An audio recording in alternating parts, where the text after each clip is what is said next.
any second. Welcome. It worked. I am surprising myself. I'm learning some technology. Technical Nailing it. difficulties aside, thank you. Thank you for being here. Of course, my pleasure. Um, Anything for you, Spencer. Oh my goodness. So tell me, who are you? I am Winnie. I'm like, oh my gosh, should I start with my identity? I'm a fiery redhead. I'm an Aries. I am an aspiring witch. I'm a branding and content marketing strategist. I am a real estate agent. I am a Southerner. I love being from the South. And I'm a rock and roller. I feel like these are like super tip top things. I'm in real estate. I like to teach. These are the top things about me. Yes. I love it. You got some, yes, nailed it. Yeah, the firecracker part. Wah! Okay. You know yourself. Yeah, it's like to thine own self be true. That is not common, right? Like if we were to look and Fair. I ask 100 people on the street, like, who are you? They usually will just say like, well, I'm a lawyer, right? Or whatever my profession is, right? Yeah. Like, and then my roles of like, I'm a dad to 3 people, right? And then that's really where it ends. I don't know. Yeah, it's so true. It's so true. And it's taken me a minute and intentional time and work and guidance and accountability to know that. Where did it start? Yeah. What was your just rewind? Help us. Where did this journey start? Yeah. Would you call it self-awareness? Yeah. I would call it self-awareness. Like, so I'm under one of those signs of like individualism. Like, you know, as a kid, like I always wanted to stand out. You know, I always wanted to feel like I was seen and heard and understood. And yet also have a unique point of view and am special, right? And there's certain people that are like, you know, I want to kind of be one of the crew, and there's certain people that I want to be not one of the crew. And I like both parts of that are absolutely fantastic and beautiful and part of our beautiful puzzle. And then, I mean, I would say in terms of like the truly intentionality part of it, I have really great guides, and my guides part of my coaching, my training, my quest, I guess, is with my guides.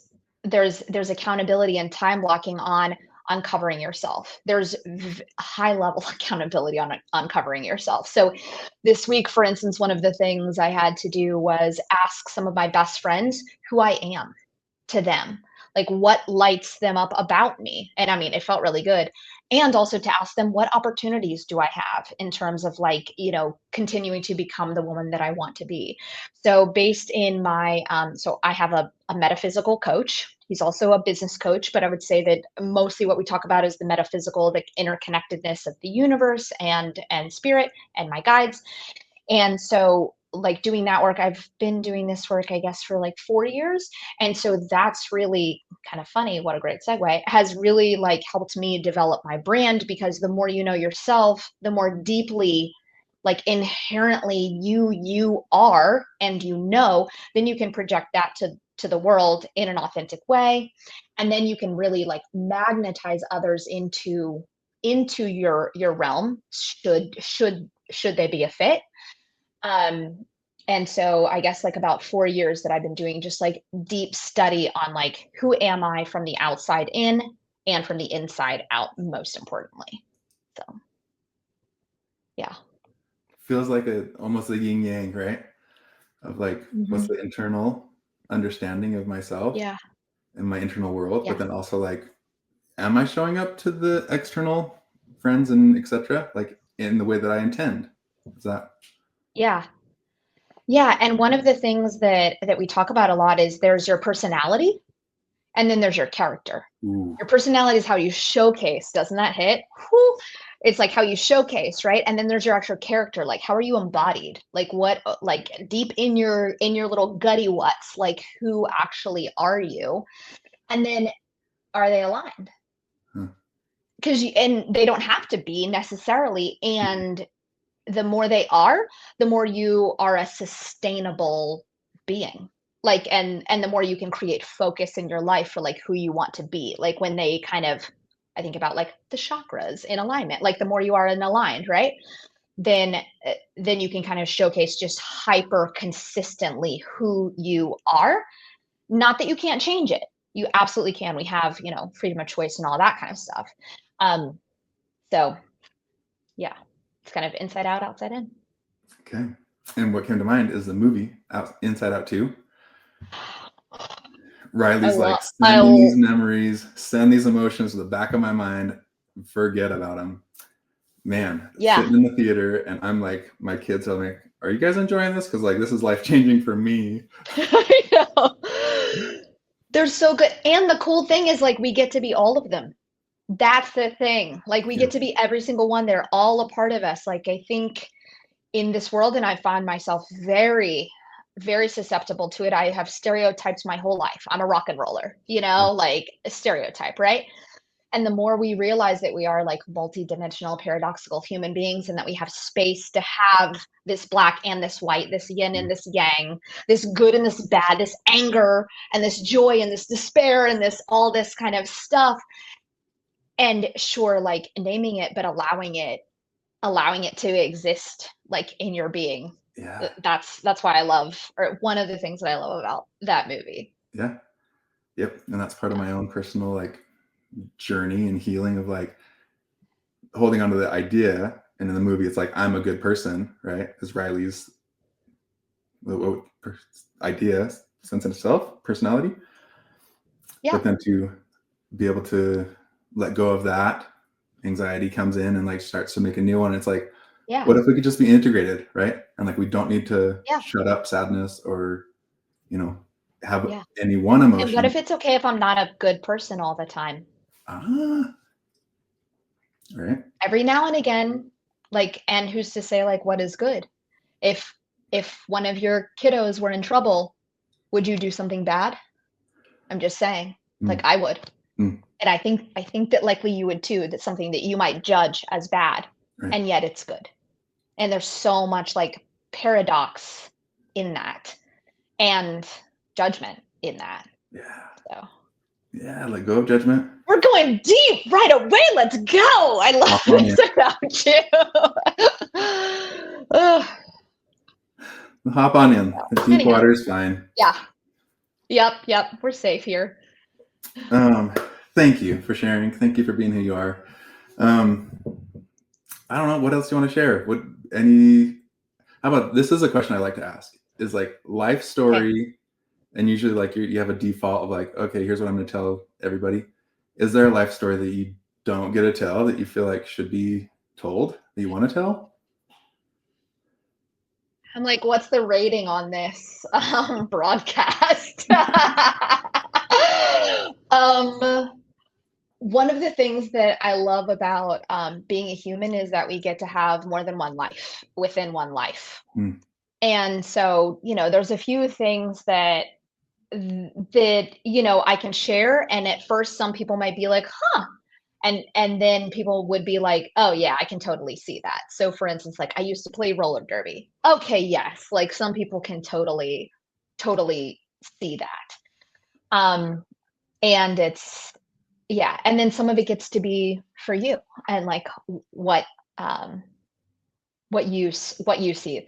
So I think like one of the things that like as my as I've like grown up, I've always kind of like put myself in awkward situations. That's been like part of my journey in general. So like I went to an all women's college because I didn't really respect a lot of women. And I wanted to hear only female voices and only female pronouns. And so like that was a very intentional thing. And then I started to play roller derby because I never played a sport before and because I wanted to continue that like respect of women. I never played a sport ever in my life. I certainly never roller skated before. And there's just been like a few things like that where I'm just gonna like bet on me and that I might fall or not, like throughout these like pathways. And so I mean I don't know. I think like life is meant to be fun and to like try new things and um, yeah. So not answering your question at all. In the R-rated version will answer. No, just kidding. Other ones, but I mean, definitely just like um, rock and roll been a huge part of my life. Shows, music, creativity, going to places, getting in trouble, things things like that throughout most of my life, but also being a leader within every single like walk of that life, like in a professional way or in a, the ringleader of something maybe that we should have gotten arrested for, kind of thing like that. So that's it's like maybe you'd be surprised, maybe you wouldn't be surprised. Mhm. So when Yeah. you say rock and roll, like you play the electric guitar and you sing, or I you're don't. So my you whole groupie? family, we just, yeah, I guess, oh, sure, Sorry to offend if amused. that's How about that? Amused. No, no, no. Um, oh my gosh, for those of you that like baseball and Bull Durham, like Susan Sarandon's character is so interesting to me. I'll just let you guys simmer. Let the viewers simmer on what that might mean to you. Um, so I just grew up like as a 2-year old, like one of my first memories was listening to Black Sabbath. So like I just identified like as a rock and roller, my whole family were rock and rollers. And part of what that meant was that we were counterculture. We were meant to question authority. So my mom said, like one of her quotes, she probably regretted saying it. She said, question authority even if it's me. And so like that's one of kind of like an overarching theme forever, and yeah. just Is being this the right? cool. Am I doing it right? This one? You got Sure. forward or backward? I actually I don't think I've ever done that before. But yes, yeah, it's very very rock. So just like the indie rock, the intellectual rock, the intellectual side of rock and roll, Mm, potentially the political side, not necessarily politics political side, but in terms of just like making a statement, the poetic side of rock and roll, mm. the anger side of rock and roll, the beauty, the obsession, the love side of rock and roll. So those things have just always really resonated with me in general. Just like fucking passion, just intensity. Yeah. So yeah. Well, So those things have just like resonated throughout my entire being. yeah. Yeah. Okay, so then here's tying it into your brand, your content strategy, and maybe so. I do want to point out. It seems like a theme. What I'm hearing from you is like maybe do the scary thing, right? Like it's easier and safer to like not be asking these questions of yourself or of peers or to hire a coach at any level, right? Like Yeah. to say maybe stay safer, but you're out here Mhm. like intentionally like I'm gonna go learn how to roller skate so I can be in a roller derby to play a sport and to like go be, also your Yeah. women's college. Um, so then was there a point where like, hey, if I'm going to be in real estate, and maybe you can like kind of give us a history of like how you got into real estate and you start selling houses. Hmm. Sometimes I see this like, well, here's the people on stage and that's the model, and therefore I need to either mask myself in some way to fit that model. Was that ever the case for you, or were you just like, no, like mom said rock and roll, so I'm just like going to come in and like sell real estate with a rock and roll attitude? I would say so. So I got licensed about 6.5, 7 years ago, and when I first got, I mean, I was already like this. I was already, had the tattoos and the red hair and the whole nine. So, but when I first got started, I absolutely, especially when I was meeting like brand new clients, I was wearing a blazer. I was covering up my tattoos because so I'm like I'm an intellectual. Like I want people to see me as smart and cool, like in that order. So I was like, all right, well, first you can see me as smart. Then once you know that I'm smart, then you're allowed to see me as cool. Hmm. So this is like kind of like where I led. And then it was so funny. So doing I was building out my brand. So my background, I went to college for marketing, and then I did all my internships and all that kind of stuff was in graphic design and content strategy, digital marketing. So I had the know-how for it. And having said that, like building it for yourself is so much more challenging than building for someone else. You're like, Spencer, I can totally look at you and be like, let me just like put you in this little box. And you don't want to put yourself in a box because we are beautiful, multidimensional people. And so I had this brand that I thought would be really accessible. I'm also Southern. There's a lot of etiquette and decorum and freaking, I don't know, whatever you get. There's a lot of pastel where I live. I'm not a pastel girl. Like it's not who I am. And so I was like, all right, well, maybe I should be a certain way or lean into like beach vibes or whatever. Like I'm not really a beach girl. I'm more of like a rivers girl. Like there's a difference, you know? Um, so I was asking around in the office because I had this brand going on that was like more generic, like very, and now that I see it, it's like it's all around. The branding is like everywhere. I wouldn't have stood out at all except for the red hair. So I was like, what do you think my brand should be? And somebody was like, Winnie, your name is Winnie. Like your name is already unique. You already have red hair. You already look different than Charleston. Like what? Like just lean into it. You already have like a unique point of view just honestly by your freaking name. Just that alone. And so like I'm a Charlestonian many generations. So it was kind of funny to be like, but I don't look like one. I don't sound like one. I don't talk like one. I don't act like one. And yet, oh, I am like deeply seated in my heart. Like I am a Southerner. I am a Charlestonian, and I am, of course, my family. Mm. So they were like, lean into the Winnie part. So I leaned into the Winnie part, and then I met a designer, and he was like, lean into the tattoos. It doesn't have to be so tattooed that it's alienating. I was like, okay, cool. So we put together a logo that is the Morris Island Lighthouse, which is the lighthouse that my granddaddy's dock overlooked. Mm. So like, you might not know that, but like now you do. And then magnolias, which just line this one of my like favorite childhood thoroughfares in Charleston. Like magnolia trees are really big here. So we put that together, and then I found a gal to draw me as a pinup girl. So I like, vintage kind of art, like deco, some of that like burlesque vibes. And so I was like, hey, can you draw me as this? And the split second I did, so I have a temporary tattoo of me as a pinup girl, and then my like tattoo vibe. It's so funny. Everybody started to be like, yes. And then I started to get clients out, not, I don't want to say out of the woodwork, but people that were like, yes, this is like kind of like what we've been waiting for.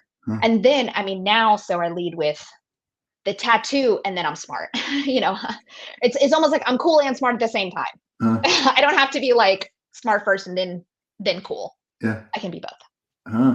Yeah. So that's my long-winded story about how my little branding world came to be.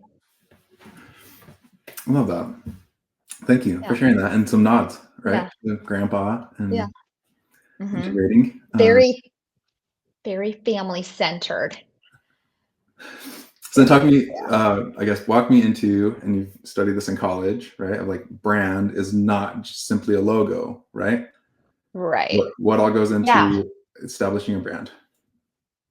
So, I mean, a lot of it, like it is your aesthetic, but in my opinion, a really big part of it is your voice. And then it is also the service that you provide. So it's the essence, it's the feel that you provide. So for instance, I went out with some of my clients this weekend. I brought them to a new trendy spot. They had never seen it. I happened to know the maitre d'. They all felt really special. Like that, I want them to feel like a freaking rock star. That is like, I was like, oh my God. And I didn't even plan it. It was so funny. And I was like, oh my gosh, this is exactly, I want them to feel like a freaking rock star. Like this is exactly it. So it's like there is the aesthetic part of it. And one of the things that I'm just, because I'm me, is like I really, my pet peeve is inconsistent branding.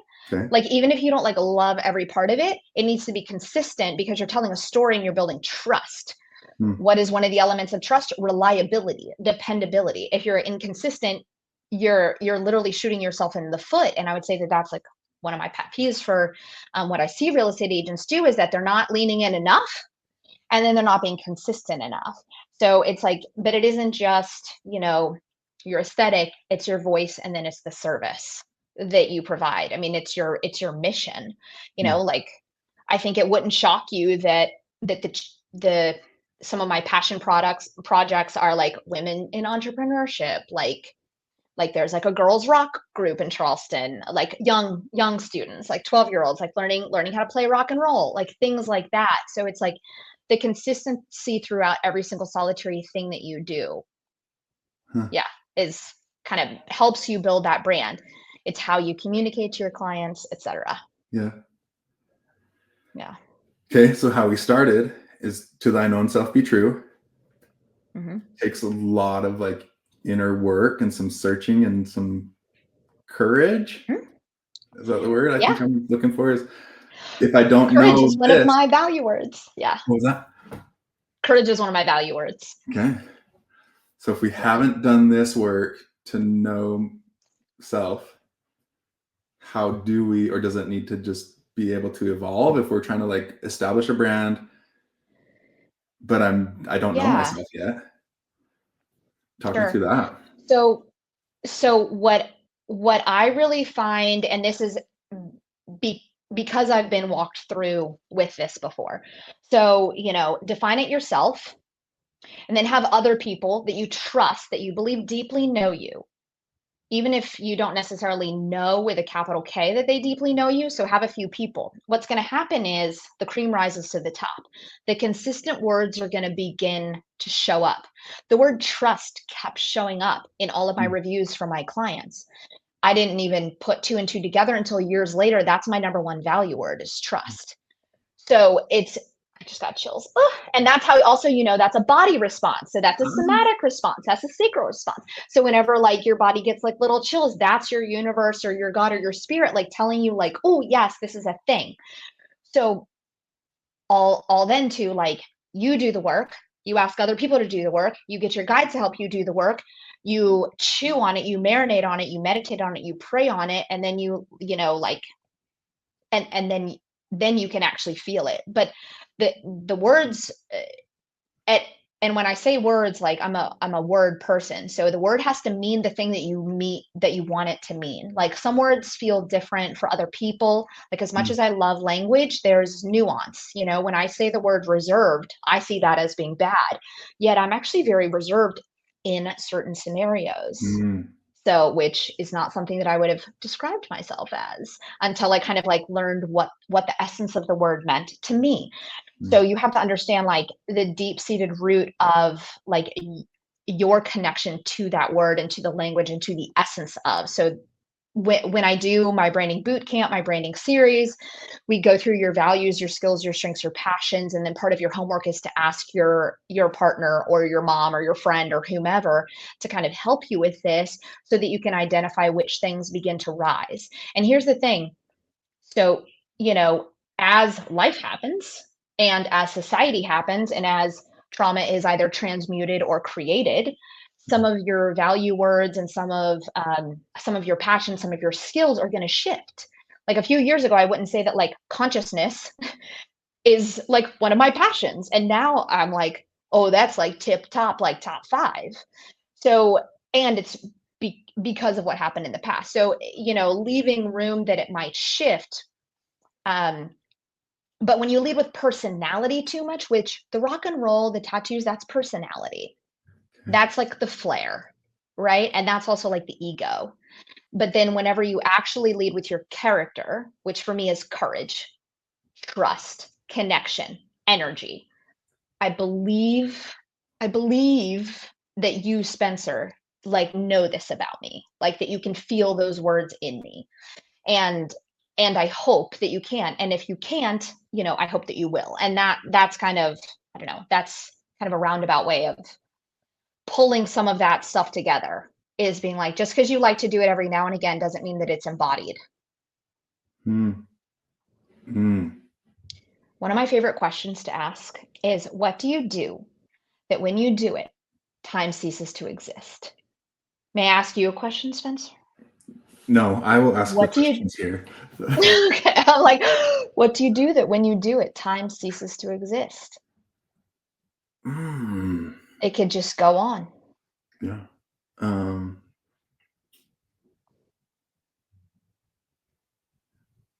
hmm,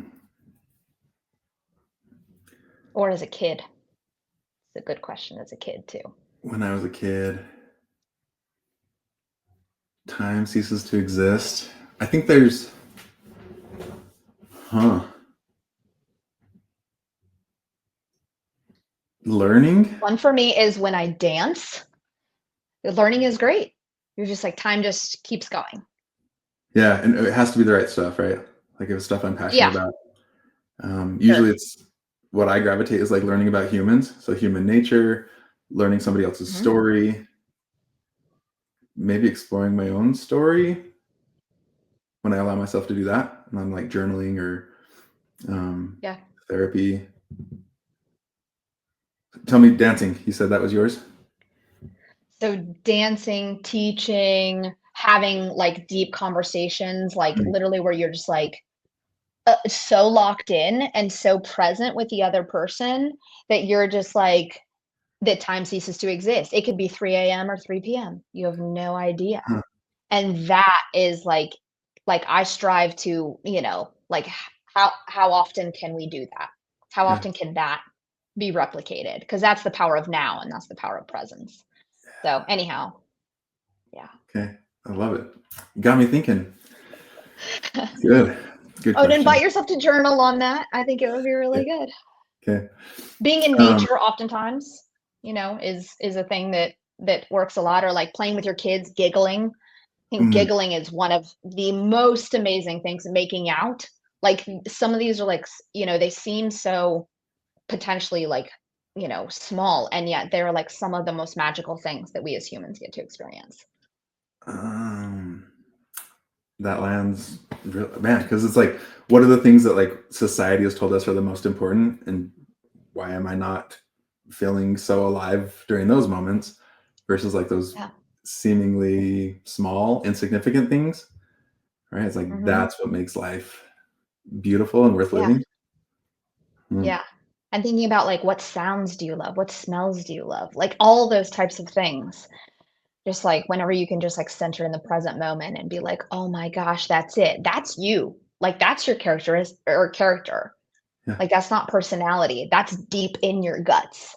Huh. That stuff. So, Okay. So next question is like, it sounds like just a lot of work. Why can't I just like okay. go and like head down, go sell another house? Um, I have a I think, guess, but yeah. I mean, truthfully, I think that for most that's great. I think that there's no judgment in that. I think that that is beautiful, and I think that there are different folks in this world that part of their human experience is to dive deep and dive inward. I'm not going to remember what there's four main things that humans are meant to do beyond eat, sleep, like, like those types of things. One of them is to conquer. huh, It's a human experience. One of them is benevolence. One of them is to go inside to learn self, and one of them is another one. I don't remember offhand, but I'm actually rather proud that I remember three of them. But so I think that depending on where we are in like in our era of life, and also just depending on your personality and what is normal for you, you know, like some people might not be interested in doing that work. And it's just like if you've seen the movie The Matrix, like if he takes the blue pill, I'm pretty sure, don't quote me on this, but the blue pill means like you get to live in blissful ignorance. The red pill means that like I want to learn the truth and I'm willing to have the strength and the courage um, and trust in myself and have the fortitude to learn the truth, because the more you know the truth, like my opinion, like the more you know anguish and despair, the more you know like joy. So it's like, like understanding that. mm, So it's just kind of a philosophy, yeah, and it also depends on where you might be. So no judgment. And if you're a person that wants to dive deep with me, like I will go deep with you. Um, yeah. yeah. And I I've hope heard, that everybody kind of does. Yeah. I heard it, and actually it's from a real estate agent. She's like, I'll provide, you decide. And that's Yeah. allowed me to just be like, no judgment, right? Like I do want to provide. And I would find myself like, because of fear of rejection or fear of like, hey, this might not be Mhm. the right time for this person or the right idea, then I wouldn't even provide, right? Like I would not invite, I would Mm. not say like, hey, here's an idea. And so this gives Yeah. me the courage to say like, or the permission to be like, I'm going to provide this. I think it could be, it's an option, right? Might not be for you. You Yeah. get to decide which of those options is your choice, right? Yeah. Yeah. And I don't know if it's also because, like, I'm gonna call it because I'm, like, in more mid-age that, that there are human clocks. Like, there is, and I understand, with technology and all that kind of stuff that our clock is gonna continue to expand as humanity, and there are um certain clocks that I think that are fully without they're earth clocks. They're just like fully outside of our world and kind of depending on where you are. There's tons of studies around like male and female dynamics and like where those are and what the stages are. I think we talked about those. Yeah. And so, like it's just kind of cool to see where that is. And so and some people, let's be honest, would rather numb with, drugs, alcohol, sex, buying stuff, anything Work. versus, yeah, work. Oh, hell yeah. So Don't have to be other busy. than I don't have to sitting, think or yeah, feel.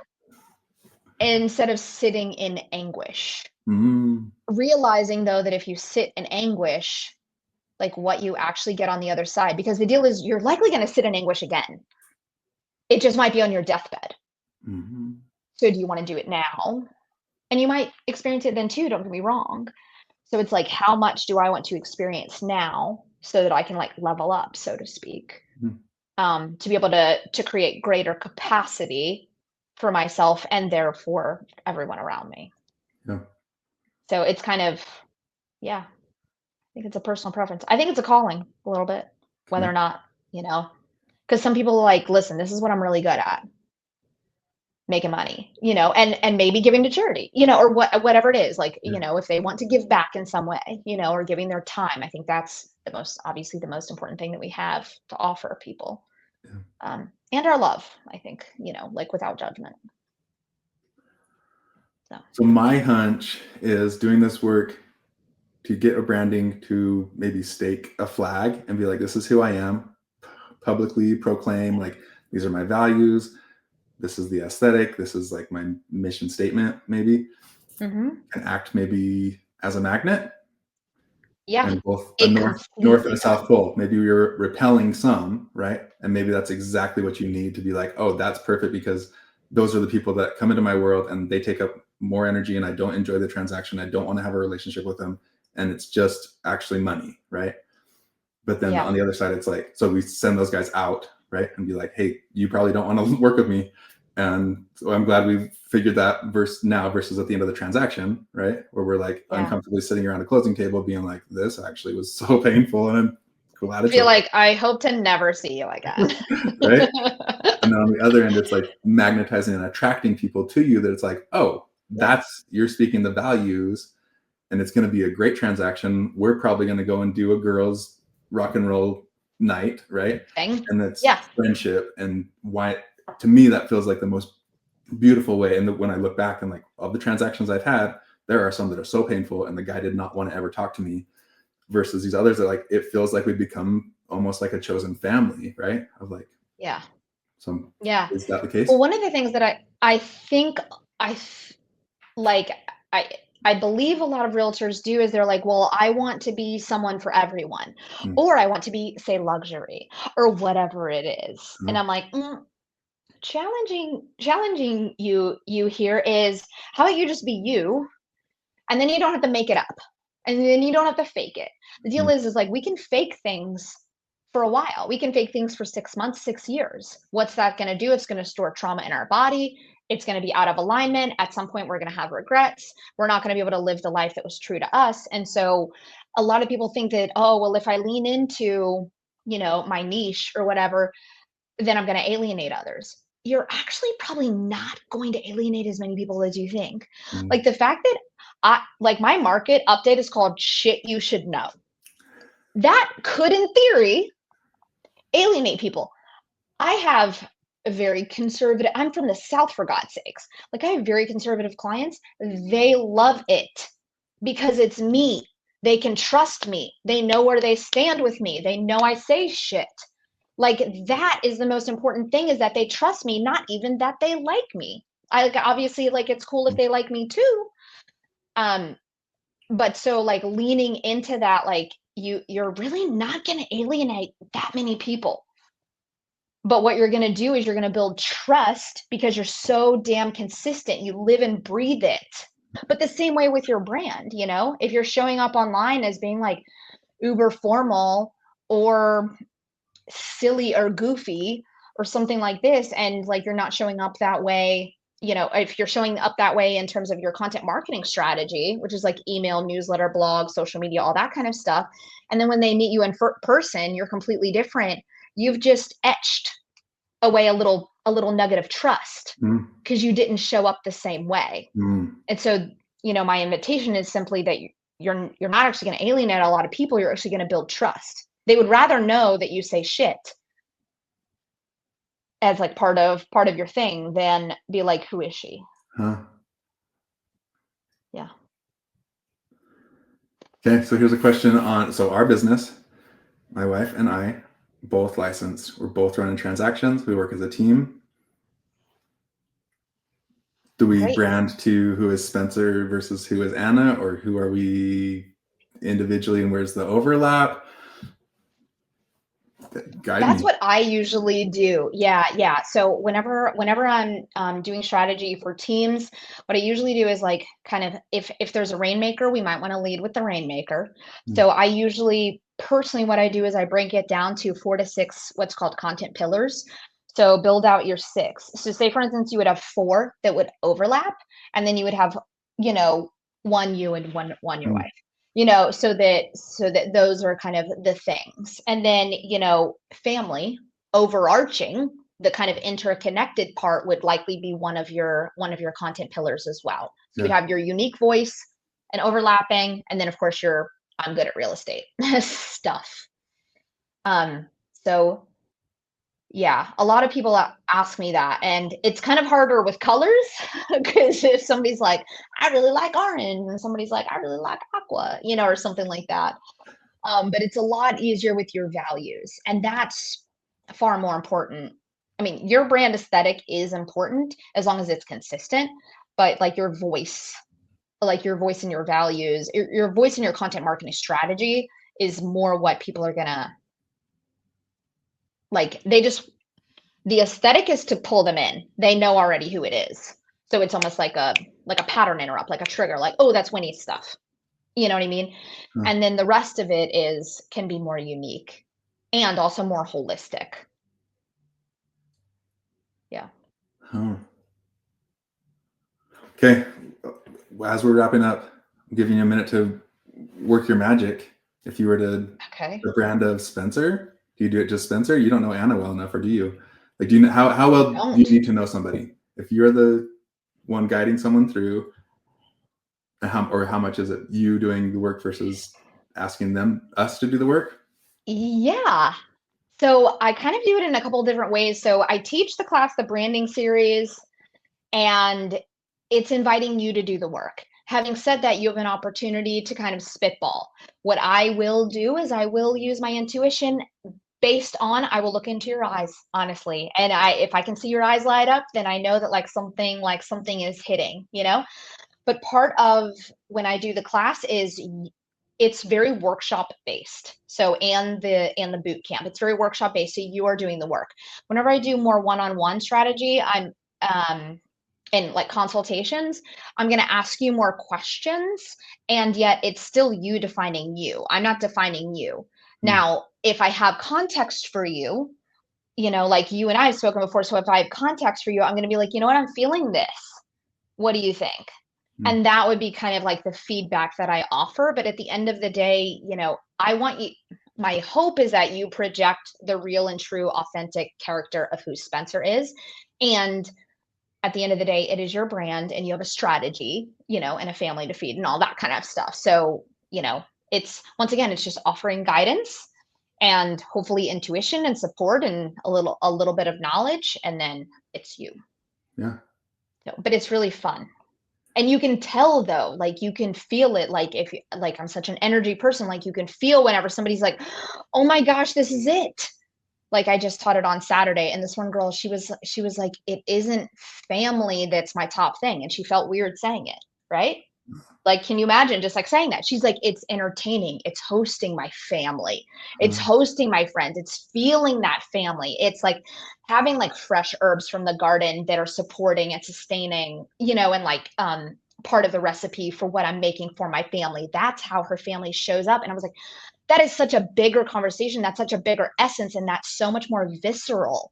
Like she can feel it so much more. And I could feel it just by being in the room with her. So that's like kind of, sometimes if you're willing and open though, like there is a level of like surrender and vulnerability and just like openness to like having those conversations and being willing to share.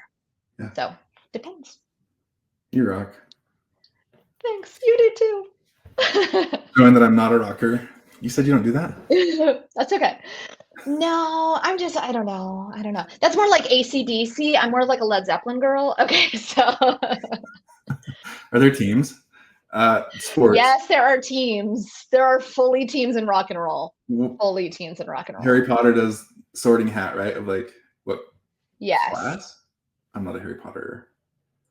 It is the house. House. So is it you wouldn't call it a house though. What house of rock and roll are you in? I'm in I don't know. I mean, mostly I'm in indie rock. I would call like myself as definitely like progressive intellectual rock. Rock that takes itself seriously, not just to entertain. Okay. Yeah. I'm not like a Kiss. Kiss, I do not resonate with Kiss. Okay. As a band. Favorite. And they're fun and entertaining. Okay. Who's your favorite? Oh god. So I put out playlists as part of my branding, my strategy. Okay. I literally send out like through social media and through my postcards. Ugh! I don't think I could say like a favorite band. It depends on the genre. I won't show any of them. They won't know. Okay. Classic rock, I love Uriah Heep. I love Yes. I love Rush. Indie rock, I love Explosion in the Sky, Appleseed Cast. I'm super big into Future Islands right now. I can't even stop listening to them. And yeah, so there's some. Okay. I think I've heard of Rush. Cool. Educate me. Send me a playlist. Okay, I will totally send you like my what's hitting playlist for this month. Okay. I'll let you get to your next thing. Thank you so much. Thank you so much for your time. Looking forward to learning more. Okay, sounds good. Bye.